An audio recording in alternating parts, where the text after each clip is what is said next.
South Africans are one of the highest migrants in Africa.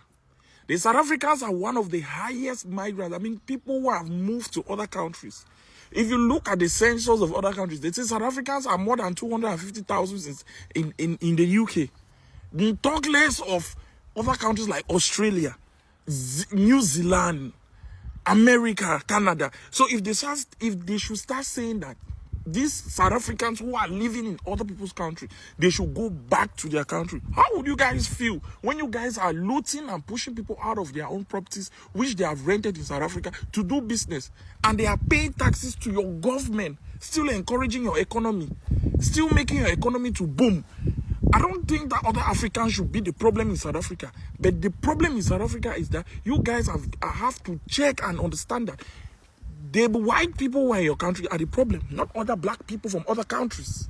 Yes. These people banama permit. Angeke bakwazi ukuphila ngaphansi kwabantu base South Africa, abantu base South Africa behleli bengasebenzi. Abantu base South Africa, they own the rivers and the mountains abadla eSouth Africa. Yibo kufuneka bezeqala. Noma ngabe laba bantu banamaphepha, uHelen Suzman ubabona be right. Thina abantu base South Africa sithabame kancane kusebenza sizilungise izinkinga zethu njengabantu base South Africa, not ukuthi sincedwe abantu abaphuma koZimbabwe ukuthi balethe omunye umthwalo phezulu komthwalo esinawo. We are saying asikudingi lokho. If they feared for their lives, they wouldn't be here. Remember, they left their countries because they feared for their lives, didn't they? Now, if they fear for their lives, what's stopping them from going to the next country? Why are they still fighting to be in South Africa? If you fear for your life and you're an immigrant, this is the best time to go back home. I need you fear for your life. You ran away from your country because you feared for your life. Why are you fighting in South Africa? What are you fighting for? Because it's not your country. Go back and fight in your country or find another country to go to. We also have our own problems now. We've got many problems.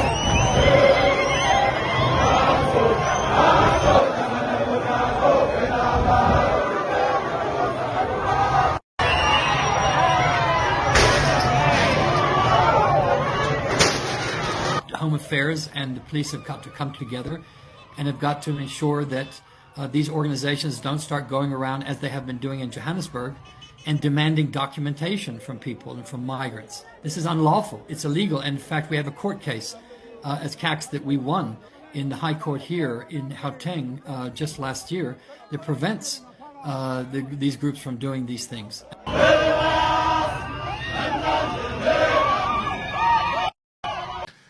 They will go home. We will mass deport them. We will close businesses that hires illegal foreigners. We have no time. We don't want them here.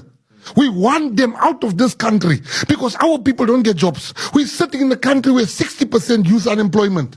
60% youth unemployment. And you tell me we still want to give Zimbabweans a job. It's going to end. I'm saying to you, 2024, something is going to happen here. And that something is the Patriotic Alliance. And we will not take money. We will not be bribed. We will not change our stance. They are going home. And we are closing the businesses that hires them. And we are going to build that wall. And if we build that wall, beware their soul if they come over that wall. There will be leadership here. We are not about to change getting access in this country. We are about to make it more difficult. Because there's the laxness of those laws of us that make some of them get in here. Every illegal foreigner, we must reapply for his papers so we can see was there corruption involved. Flaw, giving birth.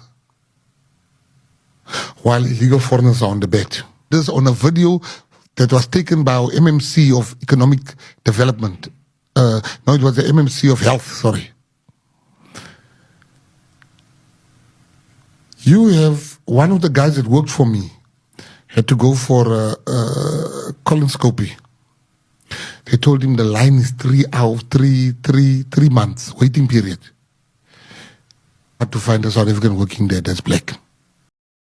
Welcome to News with Innocent, your trusted source for breaking news, trending stories, celebrity updates, and world events.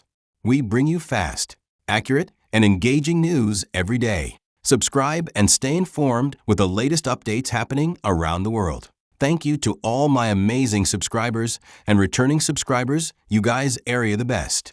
Please don't forget to like and share. Drop comments respectful. South Africa's immigration debate is becoming more intense every day. Some people believe the country would be better without undocumented migrants, while others argue migrants contribute massively to the economy and society. So what's the truth?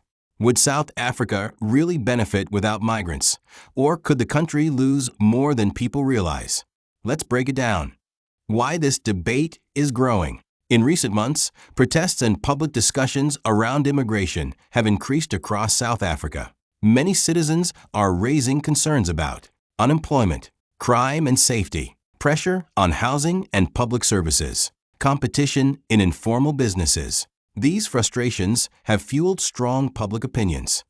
Why some South Africans want stricter enforcement. Some protesters believe undocumented migration creates problems such as increased competition for jobs, overcrowding in healthcare and schools, informal businesses operating without regulation, pressure on local infrastructure. Supporters of stricter enforcement say laws must be respected equally by everyone. Do migrants benefit South Africa? On the other hand, many experts and economists say migrants also contribute significantly. Economic contributions, opening small businesses and shops, creating jobs in communities, paying rent, transport, and buying goods, supporting sectors with labor shortages, skills and services. Some migrants work as doctors, engineers, teachers, technicians, entrepreneurs. These skills can help strengthen economies. Benefits of migrants in other countries. This debate is not unique to South Africa. Countries around the world rely on migrants. The U.S. uses migrant labor in agriculture and technology. The U.K. relies on foreign healthcare workers. Gulf countries depend heavily on migrant labor. Many economies grow because migrants help fill workforce gaps. What happens if South Africa removes migrants? If large numbers of migrants suddenly left? Possible benefits: less pressure on some public services, easier enforcement of labor regulations, reduced undocumented trade. Possible risks: labor shortages in certain sectors, businesses shutting down, reduced economic activity in some communities, increased diplomatic tensions. The issue is more complex than many people think. Recent meetings between leaders, communities, and officials reportedly focused on immigration enforcement, crime prevention, peaceful protest, economic frustrations, better documentation systems, avoiding violence and destruction. The goal is to find long-term solutions without creating more instability. What is the way forward? Possible solutions discussed include stronger border management, faster documentation systems, better job creation for locals, more effective law enforcement, peaceful dialogue between communities. Experts say solving unemployment and economic inequality is key. So, what do you think? Do migrants help South Africa more than people realize? Or should immigration controls become stricter? Drop your thoughts in the comments and subscribe for more breaking news and real gist updates.